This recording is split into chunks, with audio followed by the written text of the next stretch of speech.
financier. Pour comprendre cette incroyable histoire, il faut remonter jusqu'au quinquennat Sarkozy. À l'époque, il est furieux contre Canal+, qui se paye sa tête depuis des années, souvenez-vous. Il y a certaines choses qui s'achètent très cher, et pour tout le reste, il y a Mamie Zinzin. Mamie Zinzin, faut rajouter un 0 sur le chèque, là. Très bien, monsieur Morosi. Voilà, 5 millions d'euros. Fondé en 84 par la gauche au pouvoir, Canal cultive une impertinence et une liberté de ton pas vraiment sarkozyste. Généralement, il s'endort aussitôt. C'est exact.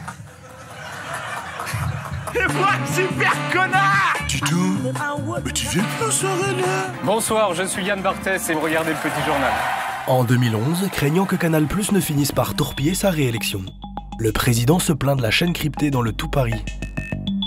Sensible à sa détresse, Jean-René Fourtou, patron de Vivendi, la maison mère de Canal+, va alors appeler à la rescousse Vincent Bolloré. Ami personnel de Sarkozy, ce milliardaire d'extrême droite dirige à l'époque un empire industriel de 10 milliards d'euros de chiffre d'affaires dans la communication et le transport logistique, pour beaucoup en Afrique. Selon ce journaliste, Bolloré aurait accepté de monter au capital de Vivendi avec un objectif: torpiller l'esprit Canal+. Bolloré, à l'origine, avait promis à son ami Nicolas Sarkozy: je vais prendre le contrôle, en prenant le contrôle de Vivendi, donc la holding, je vais prendre le contrôle de Canal+. Et ne t'inquiète pas, Nicolas, je vais bazarder les guignols de l'info et par ailleurs, je réglerai leur compte à ces journalistes gauchistes. Et l'équipe des guignols! Pour régler leur compte aux guignols et aux journalistes gauchistes de Canal+, Vincent Bolloré va partir secrètement à l'assaut de Vivendi. En 2011, il troque ses chaînes Direct Star et D8 contre 1,7% du capital de Vivendi. Mais en 2013, problème. Le patron du groupe, Jean-René Fourtou, veut passer la main à un Allemand. Préoccupé, Vincent Bolloré va alors activer un vieil ami breton devenu proche conseiller de François Hollande, Bernard Poignant.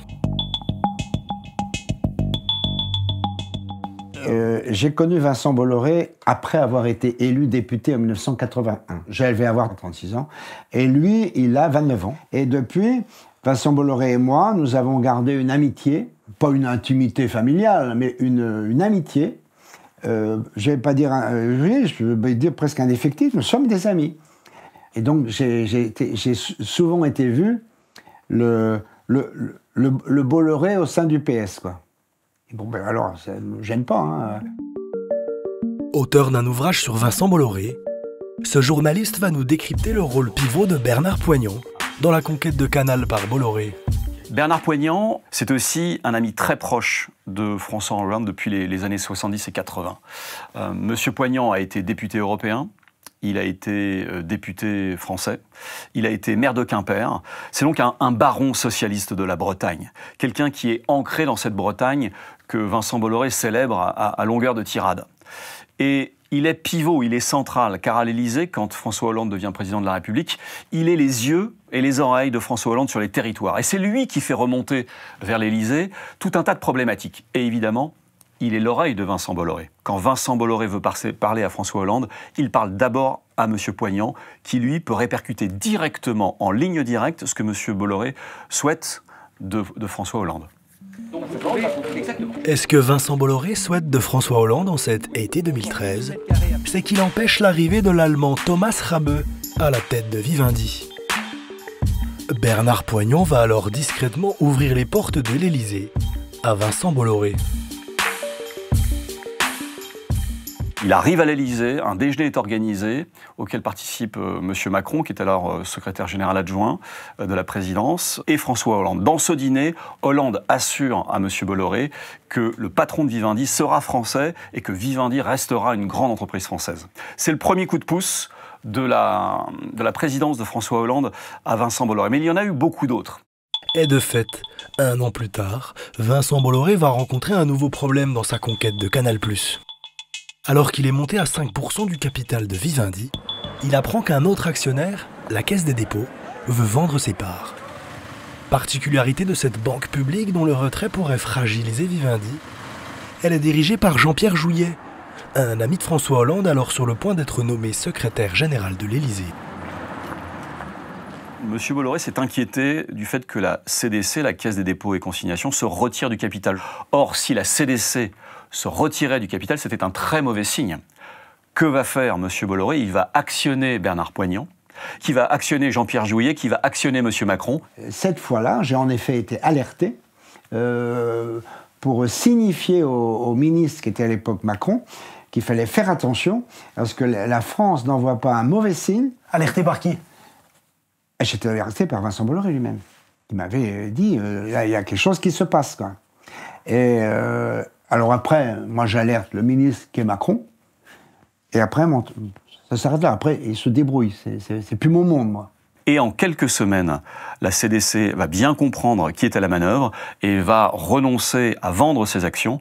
Et la CDC va garder le capital de Vivendi. Donc encore une fois, là, on voit bien que les appuis politiques de M. Bolloré au plus haut niveau de l'État, à travers M. Macron et M. Jouyet, deux leviers essentiels de la présidence de la République à l'époque, tout ça va permettre à Vincent Bolloré de garder ses actionnaires et de garder un actionnaire stable. Début 2015, conforté par ce soutien politique constant de François Hollande, Vincent Bolloré va profiter du fait que Jean-René Fourtou a quitté le conseil de surveillance de Vivendi pour bondir sur sa proie. Le 2 mars, il investit 852 millions d'euros dans Vivendi. 632 millions. Début avril, il ajoute 568 millions et le 9 avril, 800 millions. Il devient le premier actionnaire de Vivendi et donc le nouveau boss de Canal. Ce jour-là, sur RTL, le ministre de l'économie de François Hollande va lui apporter son plein soutien au nom de la stabilité actionnariale. L'État croit à l'actionnariat de long terme pour accompagner les entreprises. Il accompagne d'ailleurs tous ceux qui y croient. Vincent Bolloré, dans le cadre de sa bataille pour Vivendi, va dans le même sens et il a mon plein soutien.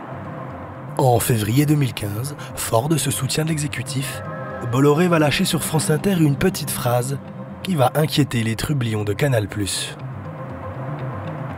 C'est quoi l'esprit Canal? C'est un esprit de découverte, parfois un peu trop de dérision. Ils vous font pas toujours rire? Je trouve que se moquer de soi-même, c'est bien. Se moquer des autres, c'est moins bien. Le soir même, les Guignols vont défier leur nouvel actionnaire. Vous auriez un exemple de dérision acceptable, selon vous? J'ai vendu D8 il y a 2 ans à Canal+, et grâce à cette vente, je me retrouve à la tête de Canal+, et donc, à nouveau, de D8. C'est savoureux, non? C'est de la dérision, ça? En tout cas, moi, ça me fait bien marrer. Ça veut dire que même si je vends quelque chose, au final, ça m'appartient encore. Bah pourquoi vous riez? Parce que vous riez, patron. Oh, vous commencez à comprendre la dérision acceptable. La dérision acceptable, Bolloré va très vite faire comprendre ce qu'il entend par là. Début juillet 2015, il vire les auteurs des Guignols de l'info. Et à la tête d'ITélé, la chaîne d'info du groupe, il va nommer Guillaume Zeller, un Versaillais d'extrême droite, nostalgique de l'Algérie française. Il y imposera bientôt Jean-Marc Morandini, un animateur trash mis en examen pour corruption de mineurs. Bonjour et bienvenue, très heureux de vous retrouver sur iTélé pour Morandini Live. Quant aux marques symboles de l'impertinence, elles vont sérieusement morfler. En juin 2016, l'émission d'enquête spéciale investigation est supprimée, après avoir été censurée. Dans la foulée, l'impertinent Yann Barthès du Petit Journal est évincé. Française qui approche les Américains. Femme partie aussi pour le zapping, qui avait osé diffuser des extraits d'un documentaire de France 2 dévastateur pour Bolloré. Portrait d'un grand patron qui n'aime pas qu'on parle de lui. Vincent Bolloré, le pirate du capitalisme français, le breton qui a fait d'une petite entreprise familiale un empire en Afrique, dans la voiture électrique, dans les médias. Pour cet ancien journaliste de Canal, l'arrivée du milliardaire d'extrême droite est un séisme culturel. Un nouveau patron, il a le droit de refaire il a le droit de repeindre les murs, il a le droit de changer les choses. C'est pas ça. Il peut virer un dirigeant considérant que c'est plus le bon, etc. Mais là, ça a été une éradication de Canal+. Ça a été un changement culturel. C'est important de bien... C'est presque du Gramsci. C'est-à-dire qu'on prend la coquille de Canal+, on enlève tout ce qu'elle était et on remplit avec du Bolloré dedans. Écœurés qu'on défigure à ce point le groupe Canal+, les journalistes d'ITélé vont tenter de résister, mais sans le soutien de la Hollandie.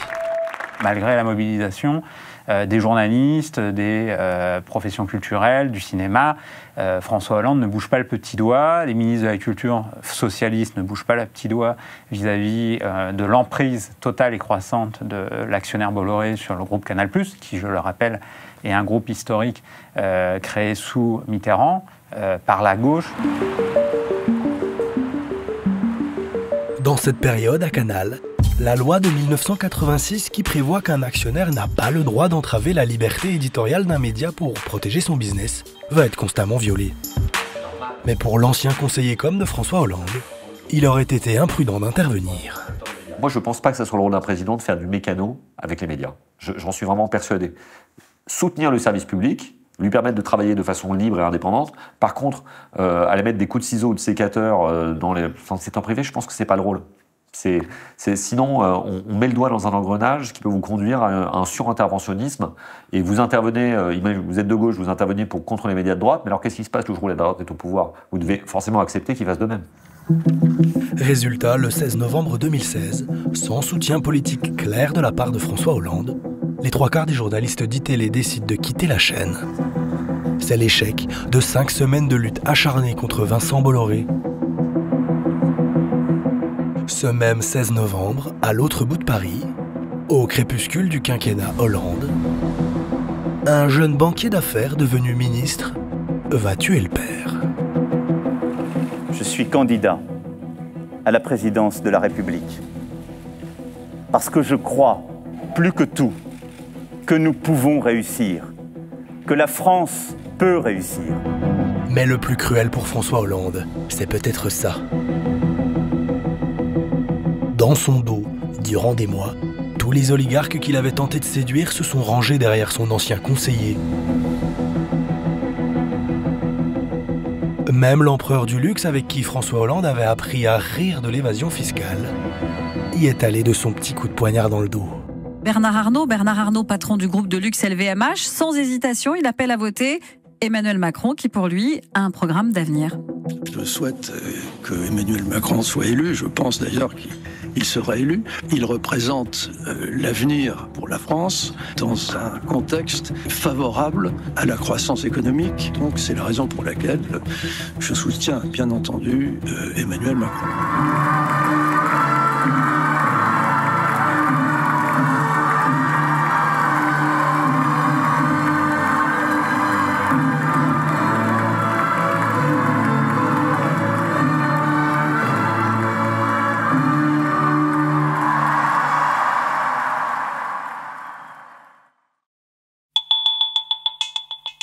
À la fin de ce film, il serait injuste de dire que François Hollande n'a jamais évoqué le danger Bolloré. Début 2016, il déclarait aux auteurs de ce livre « Comme il a un physique plutôt moderne, Bolloré, on ne le voit pas venir, mais c'est un catho intégriste en réalité. Je pense qu'il faut se méfier de Bolloré, et pas simplement politiquement. Ceux qui ne s'en sont pas méfiés sont morts. C'est un pirate. » Durant toute cette enquête, nous avons tenté de demander à François Hollande des explications sur ses petites et grandes trahisons. Sans succès. Alors un soir d'hiver, lors d'une séance de dédicace dans une petite librairie parisienne, on lui a demandé s'il regrettait d'avoir laissé Bolloré dévaster l'esprit Canal. Des regrets ou pas? Non, je n'ai pas de regrets. J'ai peut-être le regret de ne pas avoir compris assez tôt. Même si je l'ai dit très tôt, moi. Je suis peut-être le premier à le dire sur... À qui? À des journalistes qui ont fait même un livre là-dessus. Donc, vous vous reporter à ce qui était dit. Qu'il y avait une entreprise qui finalement... allait être très, très idéologique. Pas simplement libérale, elle n'est pas libérale. Alors votre prénom c'est Gauthier. Gauthier. Avec un H? Oui, avec un H entre le T et le I. Après ce bref échange, l'ancien président nous a rédigé une petite dédicace personnalisée. Bon, merci beaucoup. À bientôt. Bonne soirée, au revoir. Pour Gauthier, qui sait combien le défi de gouverner suppose pour être relevé de maîtriser la communication. Cordialement, François Hollande. Merci d'avoir visionné cette enquête refusée par toutes les chaînes. Si vous le pouvez, aidez-nous à contourner la censure du système. Faites un don.